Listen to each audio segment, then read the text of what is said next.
a day's notice because the original opponent, Andres Gutierrez, he missed weight by 11 pounds, and Lopez scored a knockdown against Valdez in that fight. And Valdez was very upset, just grading himself out, said, I made the mistake, it's my fault. He wants to look sharp tonight. And to Oscar Valdez's credit, Joe, as you mentioned, you got to add that to the equation. You know, Adam Lopez is a good fighter, good amateur career, great coach, the Hall of Famer Buddy McGirt, and that was his Super Bowl. That was his big opportunity. The opportunity was big, but it wasn't quite as big for Oscar Valdez. Those types of things happen. It wasn't his best performance. He owned it, and he vows to be better tonight. Velez is shooting the jab out there, but he's bringing it back kind of low. Look out for the right hand of Oscar Valdez. Just missed it right there, Tim. And Oscar Valdez is a mean left hook as well. You can see the right hand coming a little bit forward. If Valdez was to get on his jab and bring that right hand forward on Velez, he'll be able to land that signature left hook too. Velez goes to the body with a right hand.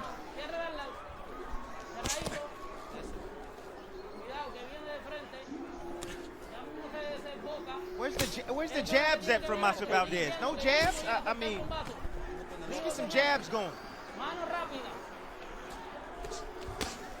Another right hand to the body from Jayson Velez. Joe, this is why Tim Bradley couldn't train me, and I don't even know if I would want him calling my fights, because he doesn't let a fighter warm up. I mean, it's been a minute and 30 seconds. Flick the jab out there. Oh my goodness. Listen, man, flick the jab out there. Change the speed up on the jab. You ain't got to throw it with conviction, but just throw something out there on your opponent. It's the first round, Timmy. Listen, man, all this sitting and waiting, you can be jabbing. Now there's a jab for you after he threw the left hand to the body. The continued development with Eddie Reynoso, trainer, of course, of Canelo.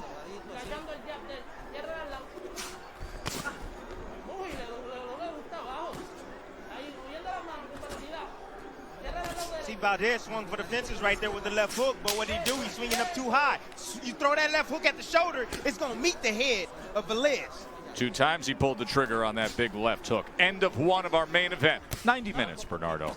It's been an amazing run. We're so thankful for our entire crew of ESPN personnel, 42 of them who have spent 47 days at the MGM Grand Conference Center to deliver 13 fight cards to you from June 9th. Round number 2 of our main event. Oscar Valdez trying to come out of here with a win tonight against Jayson Velez and set up the fight with the WBC world champion Miguel Berchelt. That would be as much action as anybody could handle. He says, everywhere I go, everybody's asking him about fighting Berchelt. But he said, what's on my mind is what's in front of me right here. And what's in front of him right here is a very active Jayson Velez, who threw 62 punches in that first round. Valdez a little more efficient, judicious. He was 11 out of 29. Let's check in with Bernardo. Eddie Reynoso was telling Oscar, look, don't lunge, stay behind the jab, and you have an opening for that left hook. On the other side, for Jayson Velez, Emilio Lozada was saying, hey, you've got to keep your right hand up because he's looking for that left hook counter.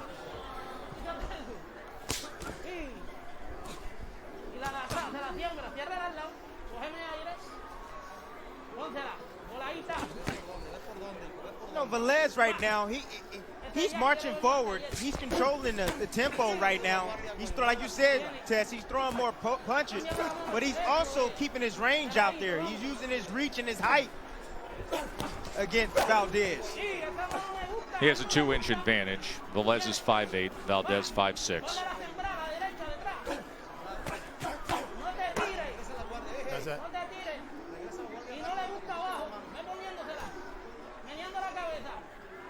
You see the style change for Oscar Valdez. It doesn't mean that he can never be the guy that gave him his name in the sport and that won him a world title and gave him an undefeated record. You just don't want to see that fighter, that blood and guts guy every single round. It's just not sustainable. You want to see that guy in glimpses, but you also want to see the fighter you're seeing now to set up the big punches and maybe some of the in-close fighting. So it's not that he's taking away, he's just adding to what he already has. Like that turning point we saw in his career in March 2018 when he fought with a broken jaw. That was that gutsy win against Scott Quigg.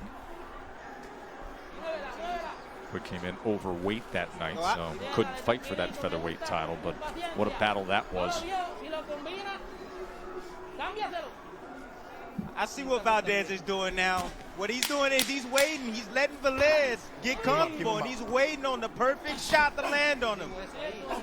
He's allowing him to gain confidence through these rounds. Endor getting ready to fight pre-pandemic and then waiting it out for months, and now the return of live boxing to national TV, and this the final of what's been the summer series of 2 to 3 fights a week we've had with Top Rank on ESPN. Before we take a little bit of a break and get back to championship fights on Saturday nights in August. Round number 3. Timmy, you said that you think Valdez is laying some traps. Yep, I believe that Valdez is trying to lay some traps. Tess, he's waiting, then he's gonna pounce sooner or later. He's gonna have to turn it up. Once he realizes that Velez is not a very good inside fighter, he's more of a mid-range fighter. You know, I think he's gonna step it up and get it inside and then start working his hands. But you know, I noticed something, Tess. In that last round, inside the corner of Valdez, he got a mouse that's forming on his eye. The cut man didn't even touch the eye with the inswell. You know, you have to bring that swelling down. And if this kid's eye closes, then it's going to be some issues for him. And we will monitor that. There's that up jab. Now right hand follows. Hands free, hands free. See, Valdez is in a tough spot, Joe, because if he boxes too much and stays on the outside and is not busy enough, he finds himself getting hit. He's not piling up enough points or inflicting enough damage. If he goes in and fights too often and gives up too many shots, that's also a problem. That's what he's sort of trying to get away from. So it's a very, very strenuous thing mentally to know and to teach yourself when to fight and when it's not okay to fight. When should I be on the outside boxing? You can literally see Valdez going through this process right now, right before our eyes. So what manifests here in the early rounds, Dre, is exactly how we started the conversation at 8 o'clock Eastern tonight, when you said potentially he's caught between two styles. Well, when you've had the kind of trauma that he had with, you know, a broken jaw, like, you make extreme changes most of the time, and he never wants to be in that situation ever again in his life. I mean, it's a good headline. People, it'll cause people to click on the articles. It'll cause people to want to hear about his story. He may even get some fans by it. But in reality, it was a devastating moment for him physically, mentally, emotionally. He never wants to be close to a situation like that. That's why you see him boxing the way that he is right now. Yeah, a situation where you have your jaw wired the following week after a fight, and you're not eating food for a few months. There's a left hand as we come to his punches against Valdez.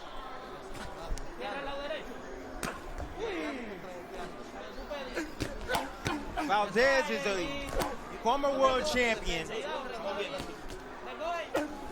He has an experienced trainer in his corner, but doesn't have a cut man working his eyes and working his swelling. I don't even know what to say about that. You know, I see the swelling under the left eye. Hopefully it doesn't be an issue down the stretch of this fight, but an inswell should be on that eye. It should be on his face. That's a old piece of metal that you put in the bucket, ice bucket. Needs to be applied to his face to bring that swelling down. Bernardo, what's the word ringside? Well, Eddie Reynoso is not only his trainer, but also his cut man, so he does need to get that end swell going. Now, he told him, look, you're setting him up to the counter, but I need you to keep your hands up when you do that. He drops his right, so go with your left hook, and do not lunge. Keep moving your waist when you're trying to work your way in there. Let's watch that right hand of Velez and see if the left hook opportunity exists here. Digs underneath, and there it is. Comes up top with the left hook after going to the body. Just as you said, Tess, the body, bringing him down to the body and then coming up top is what set up that left hook. That body shot. Maybe that left hand the flush left hand that Valdez is landing on the chin of Velez will do more damage later in the fight, but right now Velez is taking those shots really well, and he's answering everything Valdez hits him with. And Velez is not throwing power, he's just staying busy, he's piling up points, and he's not allowing Valdez to think. And right now Valdez is more of a thinking fighter. Velez is taking that away from him.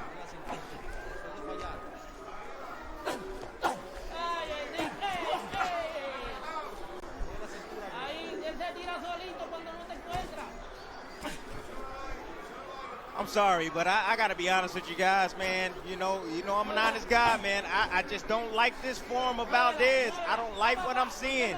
I understand not getting hit, but, you know, you can also be offensive like Lomachenko and still have defense. You just got to be properly trained that way. Very valid point, Tim, with the exception of saying that anybody can be like Lomachenko. Although Teofimo Lopez will take that. Can be like but I'm just saying, Ted, there's a will, there's a way. If you got There's no doubt about it. Just a tough guy to compare anybody to. Yes, you're right. Jayson Velez, and Valdez found success doubling up that left hand moments ago, Dre. And Valdez throws his punches with conviction, like you see right here. Good left hook to the body. You see the arm of Velez pull back. That means he was hurt. Big shot, or it looked like a big shot to the head of Velez, but Valdez didn't turn the shot over. Look here, boom. That's the shot that hurt him. And then, boom, he kind of hit Velez with the palm of the glove, and that's why it didn't do the damage that Valdez wanted. And Bernardo, what's the reaction in the corner of Jayson Velez? Emilio Lozada saying, look, you got to get to work. Don't let him get away. They're not going to give it to us. That round he stole from you, you've got to go after him.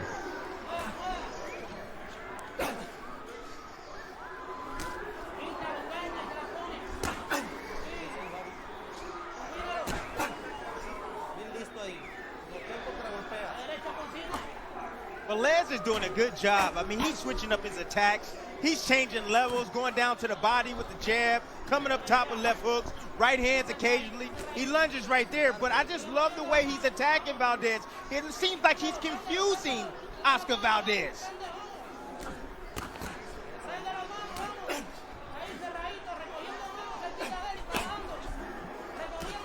I think it's a combination of Velez and what he's doing, just staying steady, putting shots out there, not real heavy, but again, not allowing Valdez to think. And then the other part is Valdez just not being confident in what he's worked on in the gym. When nobody's around in the gym, that's one thing. That's one level of pressure. But when you're in a fight, even with no crowd, when the whole world is watching, now you have to take what you've learned in the gym and cause it to translate. I don't see it translating right now. Oscar Valdez looks stuck between two styles. He's not sure if he wants to fight at times, and he's not sure when he wants to box. But the boxing isn't even prevailing right now. Velez, his boxing isn't as pretty as Valdez's, but it's more effective.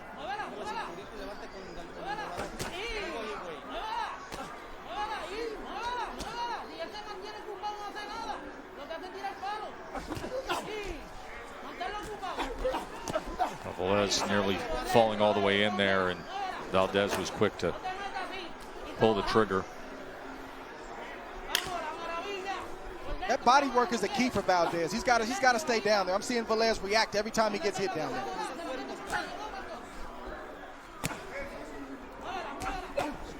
Oh, left hook puts him down.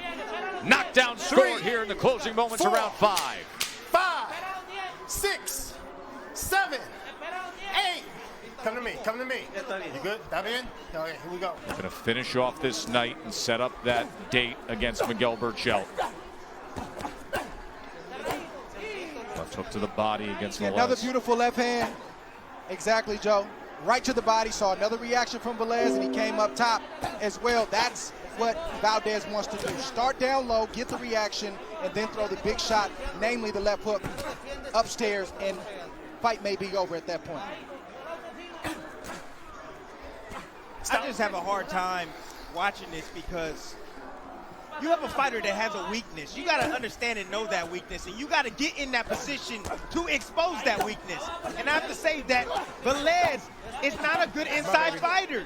He's a mid-range fighter. So go to the mid-range and battle him in that, battle him in the close quarters, in the inside. He's But Tim, not I a really think good Valdez, inside fighter. yeah, I think Valdez is realizing that right now. Yeah, but you got to know that coming in the fight. You got to understand that from the beginning of the fight. Not sit on the outside and get picked off. Get close to this man. Stop.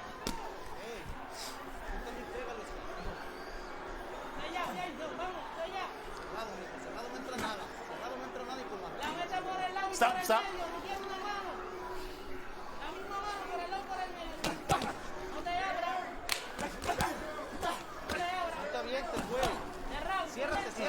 Stop, stop. That's the shot that Oscar Valdez wants.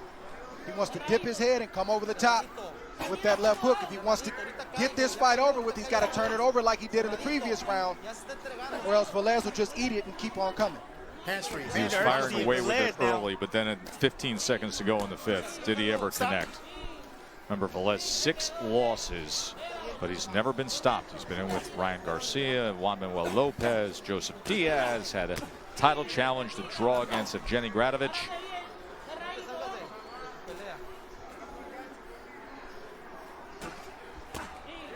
There's nothing coming down straight down the middle from Valdez. Everything is coming out wide, hooks.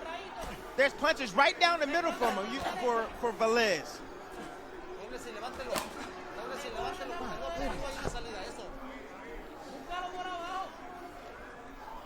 When Valdez crouches like that, he's looking for that left hook. Come on. Velez has to recognize that and not just run into the shot. Yeah, keep him up. Anytime Valdez crouches down and looks up, he's looking to launch that left hook every time. But just like that. He didn't throw it, but that's what he's looking for. Big left hook at the end of round number 5 had Jayson Velez hurt late. Right now, Valdez has a 70-42 connect advantage to this point and a 52-30 power punch connect advantage.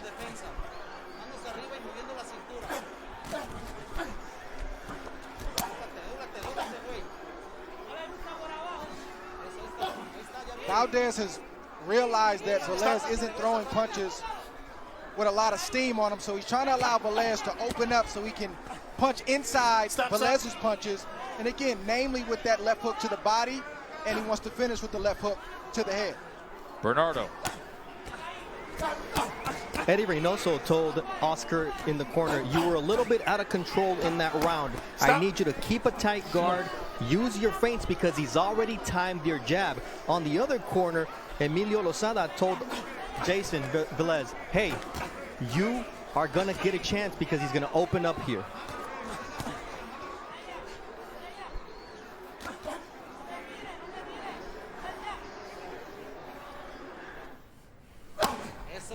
You're Jayson Velez. You don't wait for the perfect shot against Valdez. He's got to keep letting his hands go, keep putting pressure, even though it's awkward pressure on Valdez. He told us he trained for 12 to 13 weeks. He had over 120 sparring rounds, so conditioning should not be an issue. That's Velez's best opportunity to win this fight tonight. I'm letting you know right now, Valdez think Velez is tough. He got another thing coming when it comes to Burchell. No, stop. Because if he looks like this against Burchell, I don't think it goes the distance. We will have plenty of time to talk about that if things stay the course here.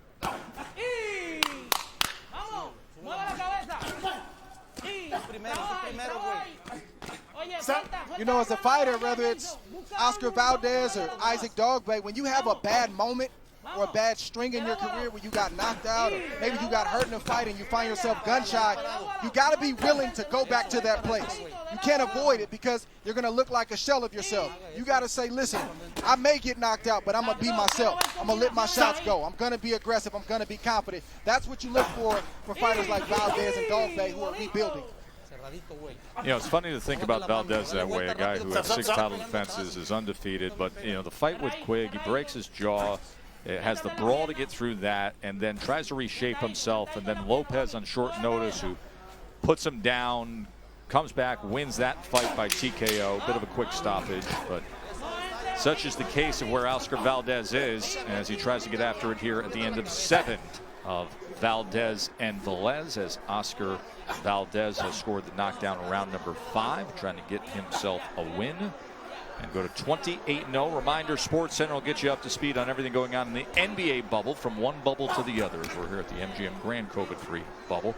Opening day a couple days away, and the best of Top Rank, including what we saw earlier as the first round knockout streak of Edgar Berlanga continues, a perfect 14 for 14. They'll have much more on that.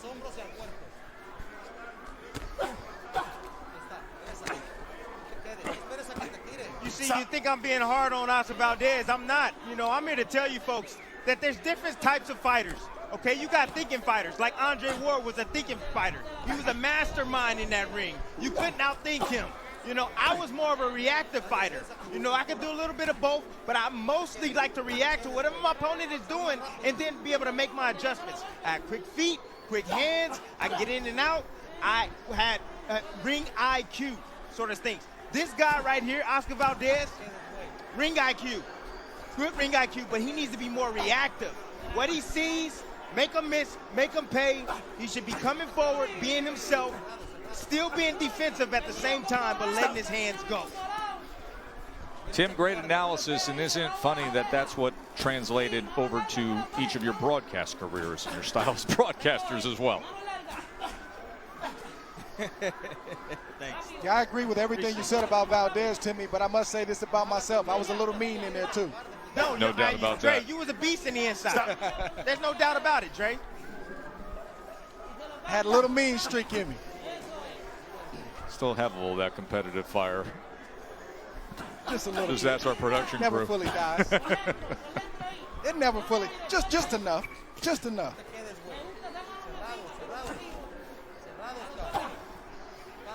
Velez coming forward towards Valdez now, and a chopping right hand moments ago. Nearly got caught by that right hand. I'm gonna tell you what a good trainer does. This is what a good trainer does. He takes your attributes, and what he does, he improves you in areas where you're weak at. All right, defensively, Valdez was weak defensively, but you can't take away his offense just so he can be defensive. You know, a good trainer can train those areas without taking away your strong suits. So you point the finger to Eddie Reynoso here. You think too much has been sacrificed on the accelerator of Valdez, the aggressiveness and the offensive side. Yes. What are you trying to be, Canelo? He ain't Canelo. You can't train everybody like you can train Canelo. Canelo's Canelo. Oscar Valdez is different. Coverage of Berlanga's streak. It happened 62 seconds into the first round. 14 straight first round knockouts now to start his career.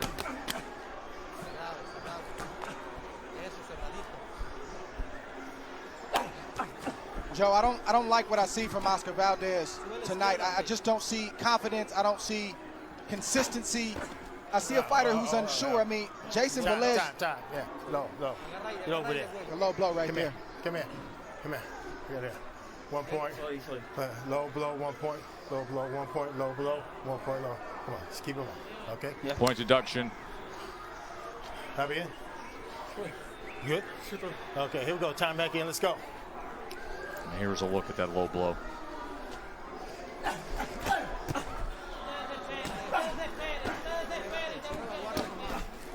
Stop. But Joe, like I was saying, just Oscar's not showing me what I thought I would see tonight from him. Velez is a good fighter. He's a veteran. He's been in there with some top guys. He came up short against those guys. But this isn't the guy that's supposed to make Valdez look like this. This is the fight where Velez tests Valdez, or at least he's supposed to. But Valdez passes with flying colors. And tonight he's not passing with flying colors, at least up until this point. You know what I find interesting about having that conversation, Dre, is that it's not dissimilar to what Valdez told us about other recent fights, where when you talk to him, you ask about the training, you ask about the development, you ask about what he's seeing in sparring. He feels great going into the fight. He's not getting the results once he's in the ring that he thought he would, based on what he's putting in, the work he's putting in the gym. This new version of him. Because this is not the gym. Right. This is not the gym. These are not paid sparring partners. This is the fighter in Jayson Velez that, you know, he wants his opportunity. Adam Lopez, he wants his opportunity. And fighters, when they see another wounded fighter, they come alive. They fight above what they used to fight in the past. I don't know why it's like that with fighters. When they think a guy is invincible, you'll see him a little hesitant. Even some of the toughest guys in the sport. But when they see you get knocked down, when they see the fact that you take a lot of punishment, your jaw's been broke, they come alive. And you see Jayson Velez fighting over his head tonight against a former champion in Oscar Valdez. Stop.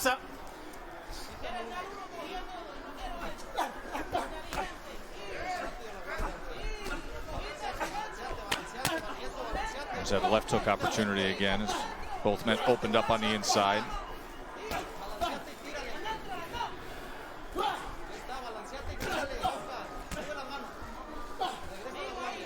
No. Stop. There we go.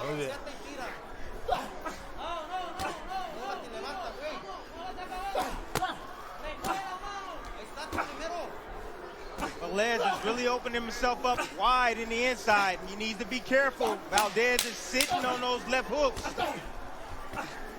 He really is. Much of this 9th round, it's been that way. 1 round to go from Vegas.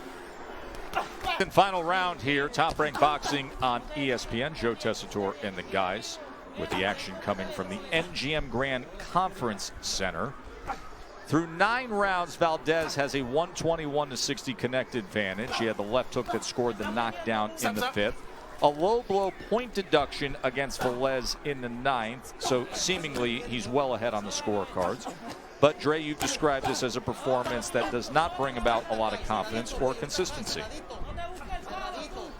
Well, not if you got a full-fledged 130-pounder named Miguel Berchelt in the wings on the other side of this fight. If it wasn't for that, maybe I'd say, okay, this is another good building moment for Oscar Valdez. He'll go back to the drawing board and maybe he'll do better next time. When you got Berchelt, who is a train with no breaks, waiting for you, this isn't the performance you want right before you face him. What a perfect description of Miguel Berchelt.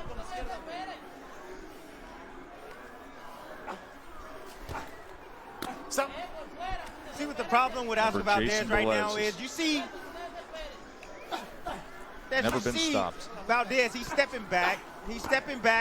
He'll make Velez miss, but then he doesn't make him pay. So what does Velez do? He just continues to let his hands go. He gets comfortable, just throwing shots like that. If Valdez was to counter every time Velez would throw a punch, he'd be a lot more successful, and he'll stop him from coming forward. Oh, there's a left hook to the temple, and now, with 1.5 minutes to go, we'll see if Valdez can take advantage, and instead it's Jayson Velez who steps to him.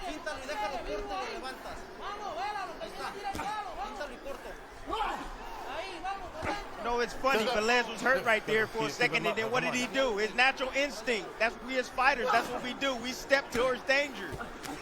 Run to the roar. That's why sometimes you got to step back.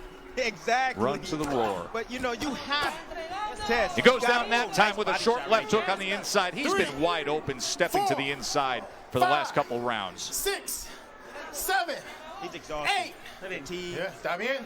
Okay, I'll give you a chance. Second time he's been down from a left hook. Let's see if he can survive these last 45 seconds. Off balance again, and that will do it. It's going to be a 10th round TKO.